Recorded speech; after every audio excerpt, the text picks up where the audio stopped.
Witajcie kochani. Oto właśnie przygotowaliśmy dla Was z Michałem szczególną niespodziankę, a więc bardzo nietypowe treści tutaj na moim kanale, które dostałam w prezencie od Michała po naszych nagraniach, a więc właśnie jestem tu już z powrotem w swoim studio.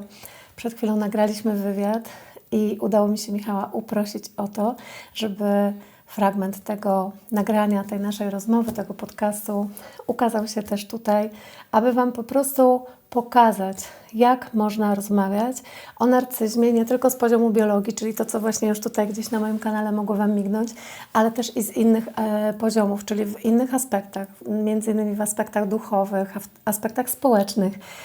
Bardzo, bardzo ciekawa rozmowa.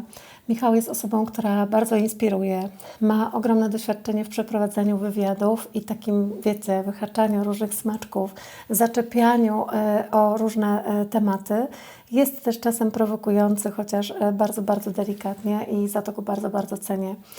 Ta pierwsza część naszej rozmowy tutaj właśnie przed Wami za chwilę. Natomiast gorąco zachęcam do tego, żeby obejrzeć cały nasz wywiad, ponieważ skaczemy tam po różnych tematach i na pewno będzie jeszcze parę takich akcentów i parę takich miejsc, które Was mogą zainteresować.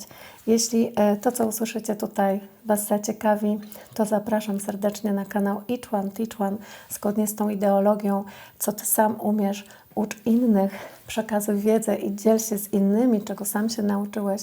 Właśnie tam na tym kanale bardzo dużo ciekawych treści, a ja z ogromną wdzięcznością za to zaproszenie, zresztą już po raz kolejny chcę zaprosić Was tam, tak samo jak sama byłam zaproszona. Wszystkiego dobrego, z miłością i światłem. Jak byś zdefiniowała kogoś, kto nazywa się, albo kto ma przypiętą, powiedzmy, właśnie tą łatkę narcyz? Tak, czyli właśnie pytasz mnie o definicję. No trochę tak. Tylko też, żeby to nie zabrzmiało tak, wiesz, książkowo, co nie? No właśnie, bo ja chyba nie jestem na tyle odważna, żeby stworzyć swoją własną definicję narcyzmu czy narcyza. Raczej rzeczywiście posiłkuję się tymi definicjami, które są obecne na rynku. Jednak też odcinam pewne brzegowe, które już do tej mojej teorii biologii, bo jednak ja spojrzę na narcyzm z poziomu biologii, czyli z poziomu neurobiologii, z poziomu mózgu. To będzie to, co mnie interesuje najbardziej. A więc właśnie, kiedy słyszę, że narcyzm to jest po prostu samouwielbienie albo miłość własna, no to ja już się z tym do końca nie zgodzę, bo wiem, że narcyzm to jest po prostu zaburzenie.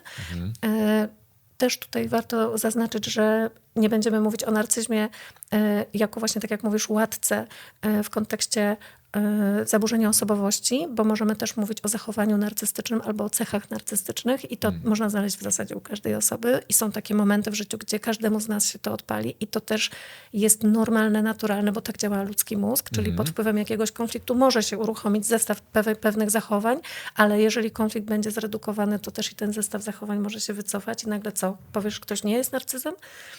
Oczywiście też jest możliwość, to jest gruba teoria, ale tak, że i ktoś przestanie być narcyzem wtedy, kiedy to było sklasyfikowane zaburzenie osobowości typu narcyzm. No tutaj jeszcze mam ochotę się rozwinąć, bo my mamy w tej chwili taki bardzo przełomowy moment w Polsce, gdzie już zmieniła się klasyfikacja według WHO.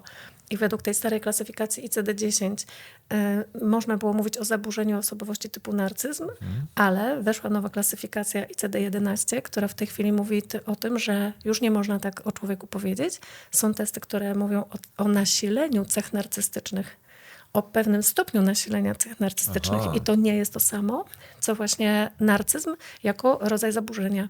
I my jako Polska, to weszło 1 stycznia 2022 roku, a my do końca tego roku, 26, do końca grudnia, mamy czas na to, żeby dostosować nasze wymogi w momencie, kiedy diagnozujemy takie osoby.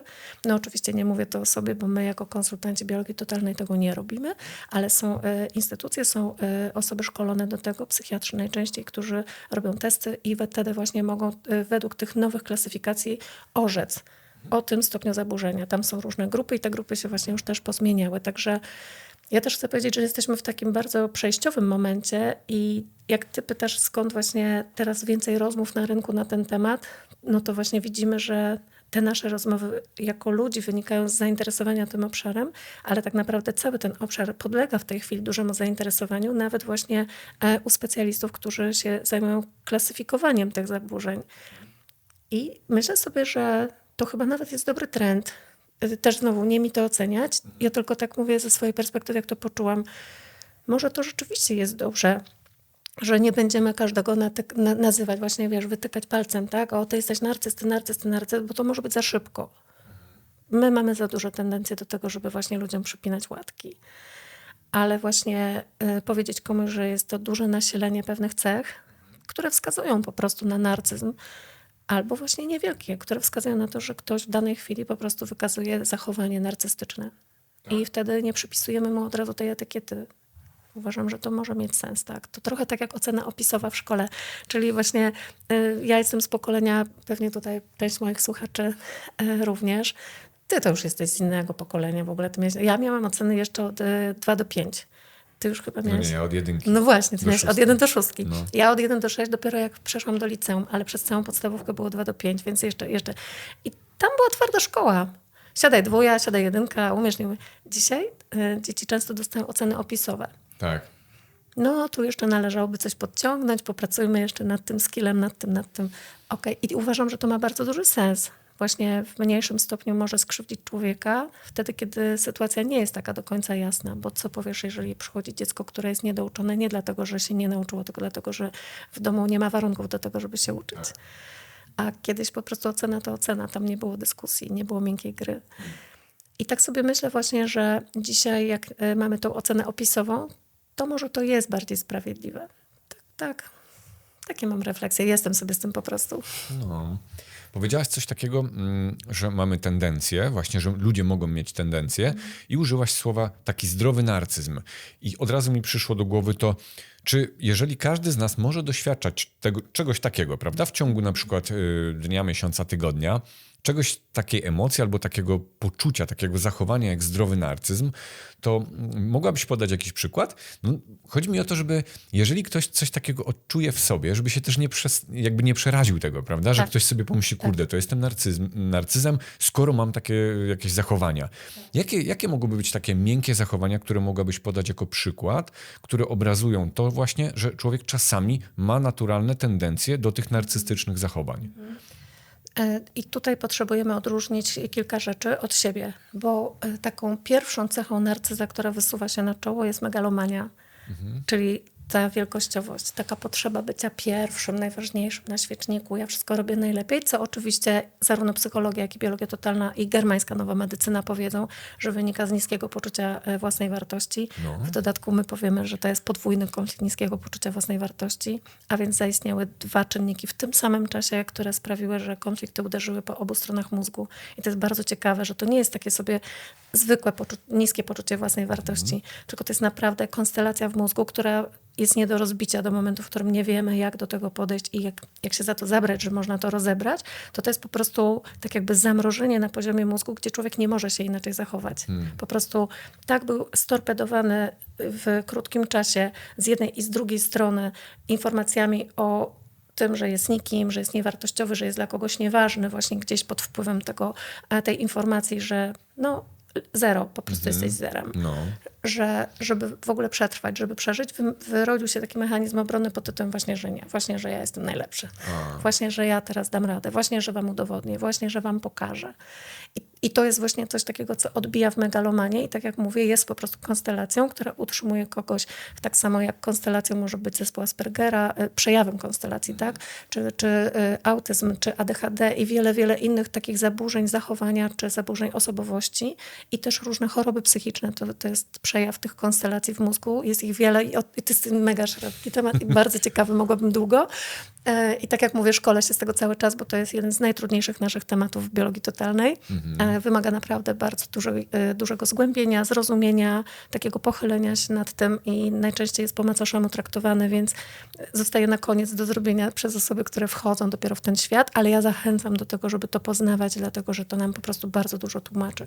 I wracając do tej megalomanii, czyli właśnie każdemu z nas może zdarzyć się znaleźć w takiej sytuacji, w której właśnie mówimy, a właśnie, że nie, właśnie, że udowodnię, właśnie, że jestem super, jestem wspaniały.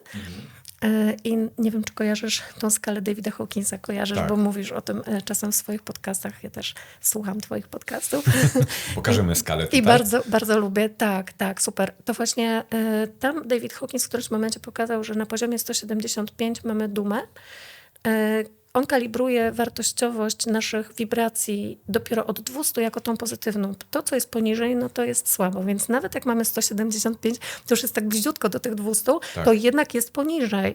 Ale właśnie przy megalomanii możemy zaobserwować właśnie takie zachowania właśnie z poziomu dumy. Ja mam rację, ja wiem lepiej, ja zrobię lepiej, ja ci pokażę. Dobra, zostaw, już nie rób tego. Dobra, daj mi już, ja dokończę. Jezu, jak ja patrzę, jak ty to robisz.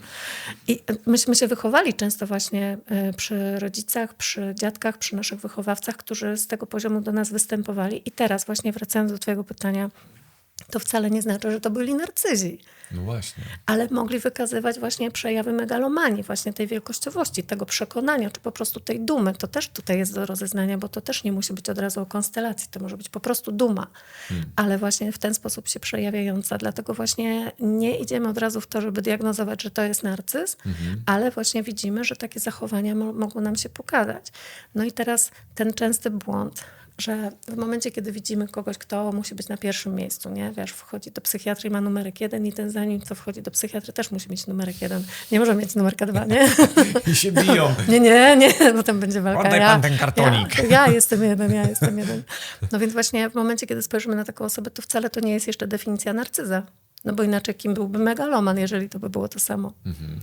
A znowu inna cecha, która jest brana tutaj na tapet, no to jest ta oziębłość emocjonalna.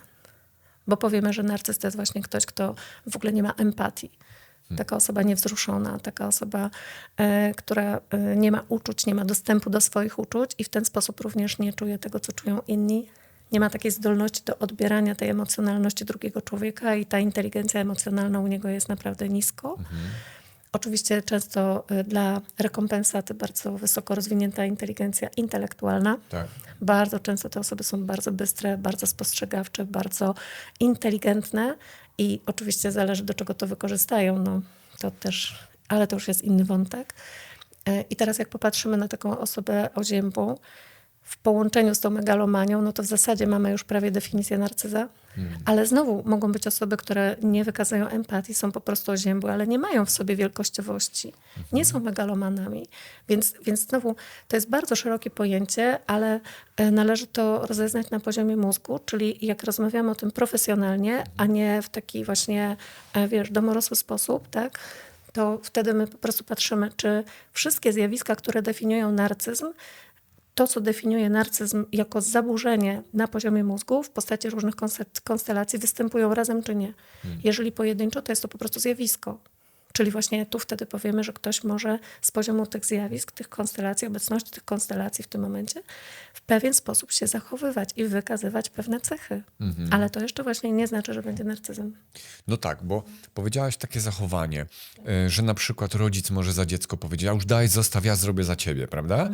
I w pewien sposób dla mnie, jak słyszę taki przykład, to jest jakaś zdrowa granica tego. Czyli na przykład, że jeżeli raz na jakiś czas rodzic powie, daj, ja ci pomogę, bo widzę, że się z tym męczysz. Ale jeżeli rodzic to robi na przykład, nie wiem, 10 razy dziennie każdego dnia, no to jest coś tutaj nie tak. To nie jest już tylko tendencja, tylko no to jest jakaś forma zaburzenia trochę. Nie no, wiesz, jeśli ktoś ma intencje, bo my dzisiaj już w naszych czasach możemy mówić o intencji, że jest po prostu najważniejsza. Czy intencja płynie z pola serca, czy intencja płynie z ego. Ale jeżeli właśnie my spojrzymy, że daj, ja to zrobię, bo ty robisz źle, albo no też mi sztuka naprawdę, no masz 14 lat i coś tam zrobiłeś, mówię, to naturalne, że powinieneś już umieć to robić, jajecznicę sobie usmażyłeś, nie? No mówię, rzeczywiście. To jest takie pomniejszanie tej drugiej osoby, no to w tym momencie trudno zobaczyć w tym, że to płynie jako intencja z pola miłości. Tam już właśnie powiemy, że jest jakiś rodzaj wielkościowości, ta przewaga rodzica, który właśnie... No i tutaj jeszcze jedna rzecz, która się dołącza. Zobacz, Michał, te osoby mogą wykazywać przemoc po prostu. Fizyczną czy psychiczną? No właśnie niekoniecznie, że fizyczną. Właśnie my mamy takie tendencje do tego, żeby przemocą nazywać coś, co dopiero wchodzi w tą sferę materialną, w sferę fizyczną, wiesz, nie wiem, bicie. Ale przecież taki rodzaj wyższości, tego takiego pognębiania kogoś, takiego przytykania, wiesz, złośliwostek różnych gdzieś, to też jest przemoc, to jest przemocowe. I u narcyzów, zwłaszcza właśnie tych takich narcyzów złośliwych, bo teraz nie wiem, czy wiesz... Narcyz złośliwy? Narcyz złośliwy. Jak właśnie... nowotwór mi się teraz skojarzyło. Ale powiem ci, to czasem jest gorsze chyba, naprawdę. To Jest jest coś właśnie, takiego? no jest, bo właśnie psychologowie teraz katalogują rodzaje narcyzmów. Jest narcyzm ukryty, narcyzm wrażliwy, narcyzm teatralny, właśnie narcyzm wielkościowy, tego jest naprawdę dużo. Jest też ten narcyzm zdrowy, o którym powiedziałeś na początku. To bardzo, bardzo ciekawe, że możemy sobie też tak po tym pochodzić, aczkolwiek znowu z mojej perspektywy, czyli z perspektywy, jaką ja przyjmuję z poziomu biologii, czyli biologii totalnej, która to opisze, to tak naprawdę nie będzie miało znaczenia, bo to będzie tylko o stopniu nasilenia konfliktów, czyli konkretnie tych konstelacji. Ja i tak zawsze będę sprawdzać, czy występują spełnione 3 warunki na obecność narcyzmu, czy nie. I one po prostu będą się inaczej przejawiać, bo też jednak z innych domów pochodzimy. Bo jakbyśmy sobie chcieli zadać pytanie o to, czy na przykład przemoc może być dziedziczona, albo na przykład, czy my wyrastając w domu przemocowym, mając rodziców, którzy byli w agresji, w jakiejś manipulacji, a tego naprawdę było dużo w świecie, z którego pochodzimy. No niestety to jeszcze nie jest cały czas świat doskonały. Mogliśmy zmodelować te zachowania, tak? Patrząc po prostu na to, jak się traktuje kobieta z mężczyzną nawzajem, jak się traktują rodzice, czy była pogarda kobiet do mężczyzn albo mężczyzn do kobiet. To jest coś, co potem taki młody człowiek wynosi z domu gdzieś jako wzorzec zachowania. Już nie mówiąc o tym, że gdzieś w pewnym stopniu możemy powiedzieć o jakichś odziedziczonych wspomnieniach czy emocjach, które jeszcze do tego się dokładają. Więc właśnie to nasze zachowanie, które wykazujemy, czy zachowanie tej osoby, powiedzmy narcystycznej, o której dzisiaj rozmawiamy, to może być wypadkowa tych wszystkich czynników. I dlatego u niektórych osób to będzie bardziej nasilone, u niektórych mniej. Ale jeśli patrzymy na to, że po prostu są całe pokolenia ludzi narcystycznych, wychowywanych przez ludzi narcystycznych, którzy byli wychowywani przez ludzi narcystycznych, to zobacz, jaki to jest stopień nasilenia. To się może pogłębiać, dlatego że tam już nie było nikogo, kto by wniósł inną jakość i chociaż trochę złagodził to domino. I zawsze, jak sobie patrzę na to ostatnie pokolenie, powiedzmy, czyli jak my patrzymy na nasze generacje wstecz, to zawsze mamy właśnie ten wybór, prawda? Powiedzieć, to na mnie się kończy. Tak. I teraz właśnie dotykasz też takiego pytania pod tytułem, czy narcyz jest w stanie sobie to uświadomić, że jest narcyzem i czy jest w stanie z tym pracować? No właśnie. I to jest bardzo trudna odpowiedź, bo teoria powie tak, oczywiście. Tylko teraz w tej całej wielkościowości, a powiedzieliśmy, że to jest czynnik numer 1 przy narcyzmie. Ja muszę być najważniejszy, najpiękniejszy, najlepszy. Skaczę najwyżej, jeżdżę najszybciej i tak dalej. No to teraz właśnie, czy taki narcyz powie, okej, dobra, coś mi nie wyszło, jednak gdzieś nie dowożę, no to dobrze, to ja pójdę na terapię, to ja z tym popracuję. Z poziomu konstelacji, która mówi o podwójnym konflikcie obniżenia poczucia własnej wartości, taki narcyz nie jest w stanie po prostu przyznać się do tego, że tak, czuje się gdzieś słabszy, że właśnie czuje się gorszy, że w ogóle w życiu czuł się nieważny, nikim, zerem.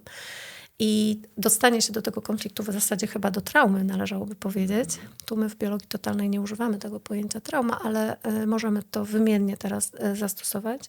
No to jest naprawdę bardzo duża praca, wymagająca też pokory.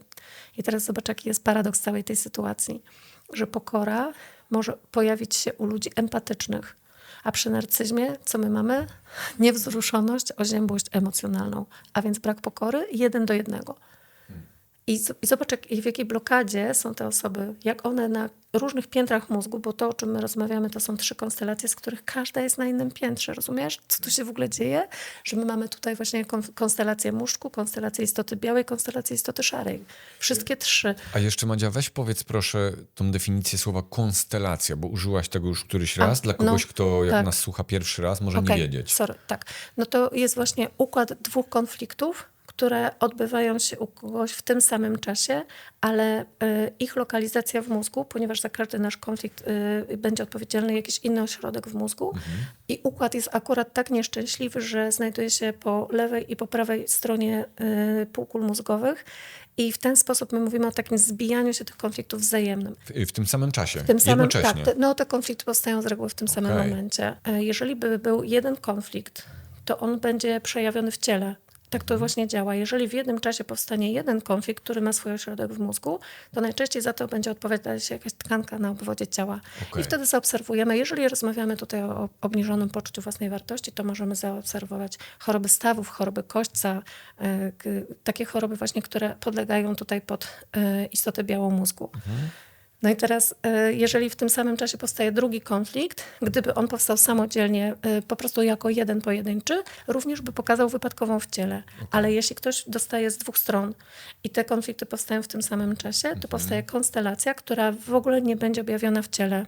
Nie będzie żadnych chorób. Ale za to będzie właśnie choroba psychiczna bądź zaburzenie. I to jest konstelacja. Czyli z ciała się tego nie da wychwycić wtedy? Jest Nie, to właśnie nie. Bez symptomów Właśnie żadnych? nie. A wiesz, co jest ciekawe? Powiem ci, rozebranie konstelacji, czyli dotarcie do któregoś konfliktu, bo tak naprawdę, zobacz, rozebranie jednego konfliktu od razu rozbiera konstelację. No tak. I zostaje tylko Logiczne. ewentualnie drugi. I zostaje drugi ewentualnie. I teraz, jeżeli ten drugi zostaje, natychmiast będzie pokazany w ciele. I po tym, że my właśnie nagle zaczynamy chorować, my jako konsultanci biologii totalnej, oczywiście kto to potrafi, będziemy w stanie powiedzieć, dobra, konstelacja została rozebrana, bo komuś przechodzi jakieś zachowanie. Dobre. Właśnie na przykład ktoś wychodzi z depresji i zaczyna chorować, albo wychodzi z manii i zaczyna chorować. Dlaczego? No właśnie, dlatego, że zostały rozebrane pewne konstelacje. Ich jest sporo, więc to nie jest też takie właśnie łatwe do tego, żeby to opowiedzieć, ale ta wiedza jest, ona jest cała skatalogowana i naprawdę można się tego po pierwsze nauczyć, ale nawet nie trzeba. Ja właśnie nie jestem zwolenniczką tego, żeby namawiać wszystkich, że my to musimy umieć, ale my musimy wiedzieć, gdzie szukać i musimy rozumieć po prostu te mechanizmy, które tym rządzą. Jak to rozumiemy, to od razu, bo wiesz, do mnie przychodzą ludzie i mówią, wiesz, ty mówisz, Magda, tyle takich nowych rzeczy, czasem właśnie trudnych słów używasz, albo te rzeczy, które mówisz, nie są łatwe, no bo też umówmy się, Michał, no w szkole uczysz się na biologii tego, co tam widać pod mikroskopem, albo różnych zależności, ameba i pantofelek. I te sprawy o biologii totalnej jeszcze w szkole na razie nie było. Mówię na razie.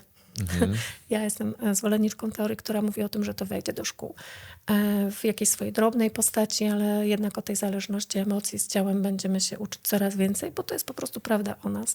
I teraz zobacz, Michał, ludzie przychodzą do mnie i mówią, ty używasz takich trudnych znaczeń, a myśmy tego wcześniej nie słyszeli, to wtedy ja zawsze mówię, nie zapamiętuj.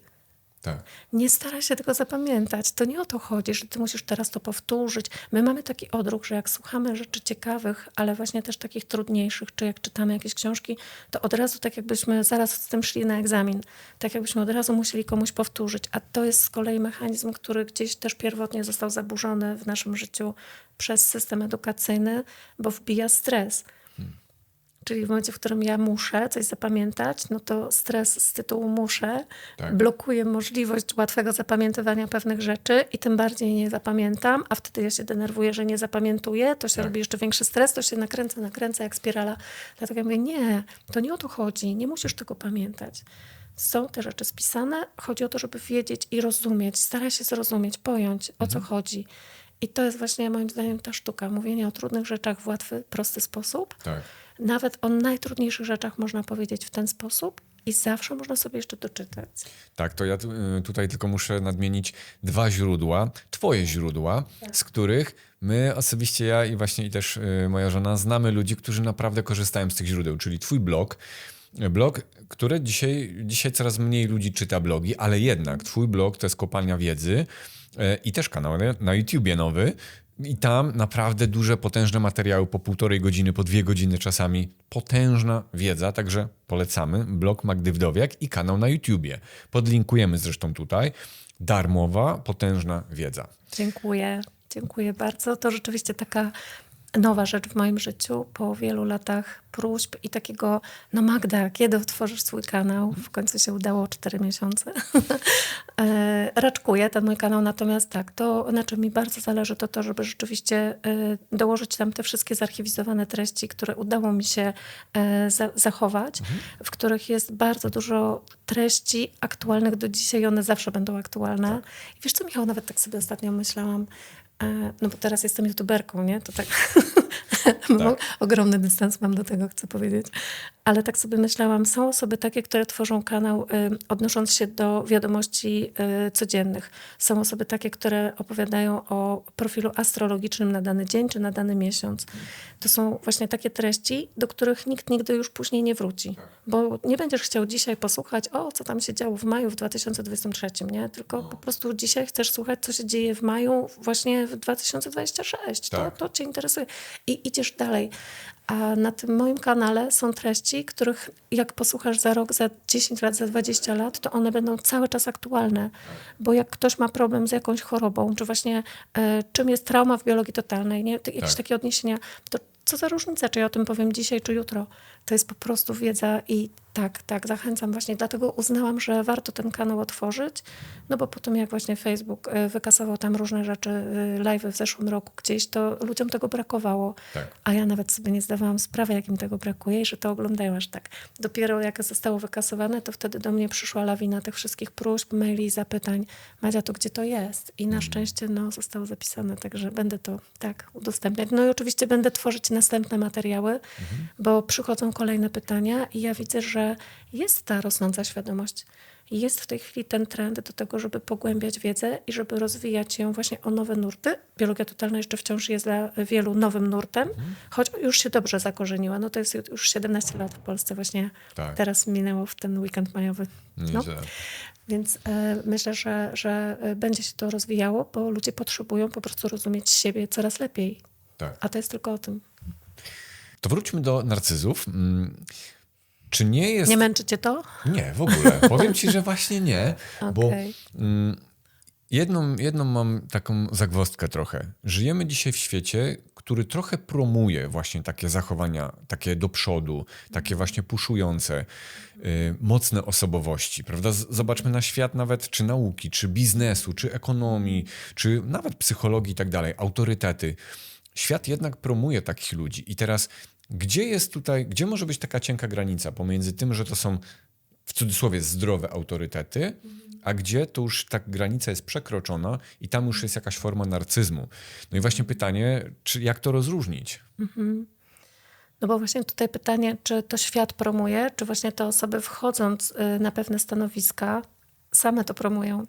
Bo teraz kto będzie chciał dyrygować światem, kto będzie chciał rządzić, kto będzie chciał władzy, kto będzie chciał, kto będzie miał parcie na szkło.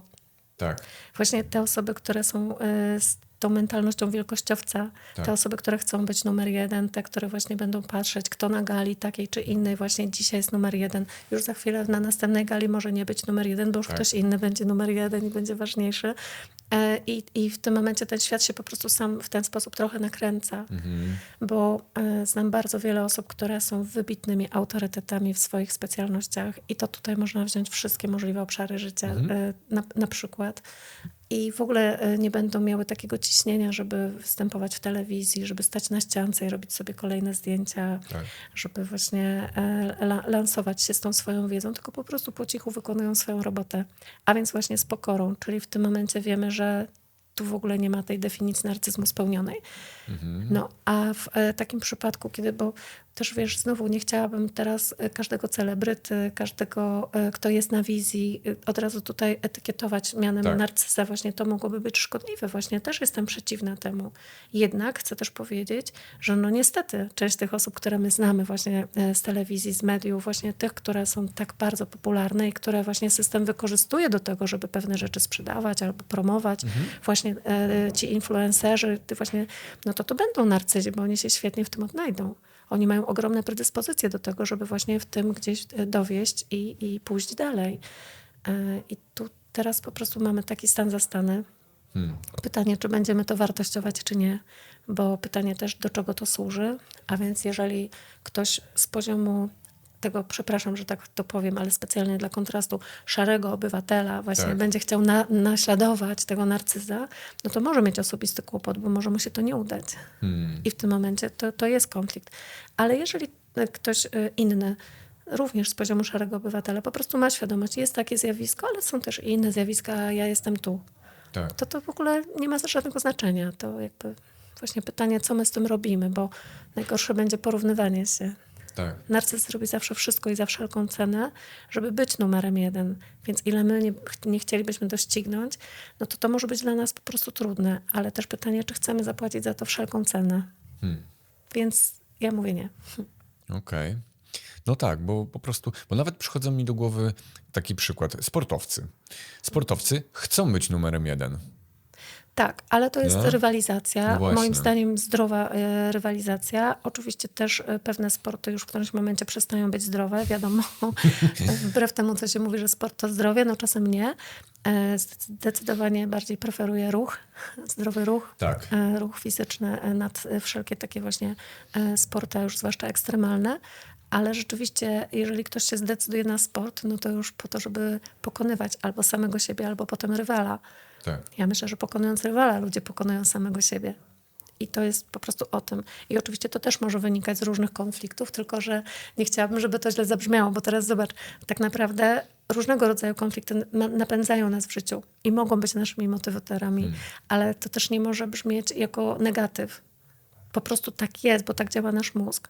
Wychodząc z pewnych konfliktów, po prostu możemy mieć nagle motywację do czegoś innego.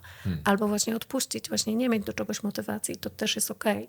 Ale w danej chwili w stopklatce, jak obserwujemy czyjeś życie, ktoś po prostu jest napędzany właśnie jakąś konstelacją, jakimś konfliktem, nie wiem, ADHD Tak. na przykład. Bo też nie chciałbym, żeby nasi słuchacze sobie pomyśleli właśnie w ten sposób, że mają jakąś wizję, jakiś plan do zrealizowania w swoim życiu, po który, żeby sięgnąć, właśnie czasami trzeba użyć takiej, nie wiem, jakiejś cząstki megalomanii właśnie. Oczywiście mówię w tym zdrowym aspekcie. Więc żeby też ludzie się nie poczuli, że muszą zostać tym szarym właśnie przysłowiowym Kowalskim, żeby się nie wychylać, prawda? Tak, tak. Bo to też nie o to chodzi. Tak, ale zobacz, na przykład jak łatwo jest wpaść w megalomanię, nawet na moim przykładzie powiem tak, właśnie ja teraz tu opowiadam o biologii totalnej i rzeczywiście poświęciłam temu kawał życia, a w zasadzie nie poświęciłam się, tylko się po prostu w to zaangażowałam, po prostu totalnie mnie to fascynuje i cały czas to rozwijam. I kiedy o tym mówię, ktoś też może powiedzieć, że jest w tym doza megalomanii. Bo ja pokazuję właśnie, ja wiem, po prostu ja wiem.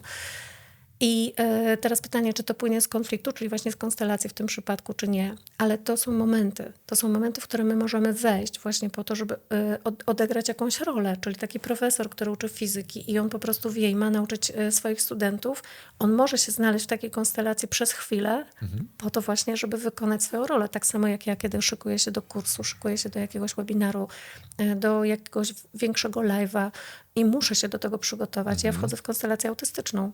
Mnie po prostu nie ma. I to jest naturalne, bo ja po prostu zamykam drzwi, mi przeszkadzają dźwięki, ja wyłączam wszelkie źródła dźwięków, wycinam się, mówię swojej rodzinie, że teraz jestem zajęta, proszę nie przeszkadzajcie. I mnie nie interesują zakupy, mnie nie interesuje gotowanie, ja czasem zapominam jeść, bo ja jestem po prostu pochłonięta pracą, ja jestem tylko w tym. I to jest konstelacja autystyczna, trzeba to powiedzieć. Natomiast jak skończę swoje zadanie, wykonam je, czyli mój mózg pomógł mi w tym, żebym ja to zadanie zrobiła perfekcyjnie, żebym je wykonała na czas, żebym je zrobiła doskonale, tak jak chciałam to zrobić. Mój mózg mi w tym momencie pomaga. Ale kiedy ja kończę, ja z tego umiem wyjść.